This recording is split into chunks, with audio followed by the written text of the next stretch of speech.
La corruption limite la capacité des gouvernements à servir les citoyens en ce qu'elle fragilise l'état de droit, les institutions publiques et la confiance dans les dirigeants. Elle agit comme un frein au développement et prive des millions de personnes de la prospérité, des droits, des services et des emplois qui leur font cruellement défaut et auxquels ils peuvent prétendre. Ce diagnostic a été fait par le ministre Adama Coulibaly, ministre de l'économie et des finances, hier, au Sinotel au Plateau, qui a pris part à la cérémonie officielle d'ouverture de l'atelier de validation du rapport diagnostic du phénomène de la corruption et des infractions assimilées en Côte d'Ivoire.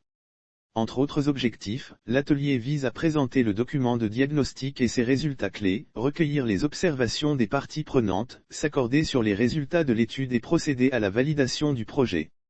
In fine, ce document stratégique permettra à l'État de cerner mieux les tentacules de la corruption, les secteurs les plus touchés et de lutter plus efficacement contre le fléau.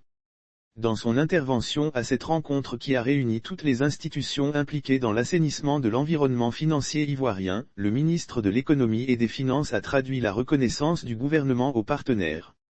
Pour Adama Coulibaly, l'éradication de la corruption est essentielle pour atteindre, entre autres buts, le développement économique.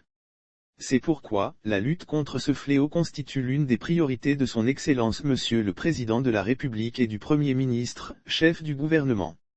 À preuve, nos plans nationaux de développement, PND 2012 à 2015, 2016 à 2020 et 2021 à 2025, intègrent des actions qui traduisent, de manière concrète, cet engagement au plus haut sommet de l'État, a souligné le ministre de l'économie et des finances.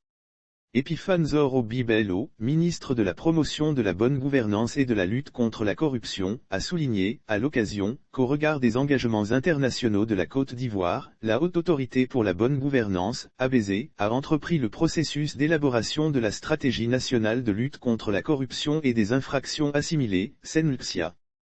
Il a rappelé que l'élaboration de la SENLCIA constitue un des engagements de la Côte d'Ivoire dans le cadre du « Partenariat pour un gouvernement ouvert » auquel le pays a librement adhéré en 2015.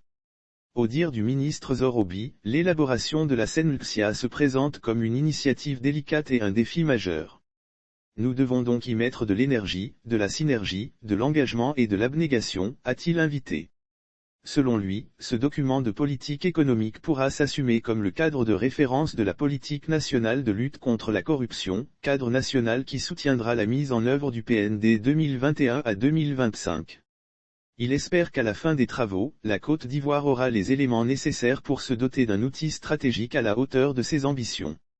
Quant à N'Golo Coulibaly, président de la ABZ, il a indiqué que l'élaboration de la stratégie nationale de lutte contre la corruption et les infractions assimilées tire son origine de l'art 7 de la Convention des Nations Unies contre la corruption qui impose à chaque État de poursuivre, conformément aux principes fondamentaux de son système juridique, des politiques de prévention de la corruption efficaces et coordonnées qui favorisent la participation de la société et reflètent les principes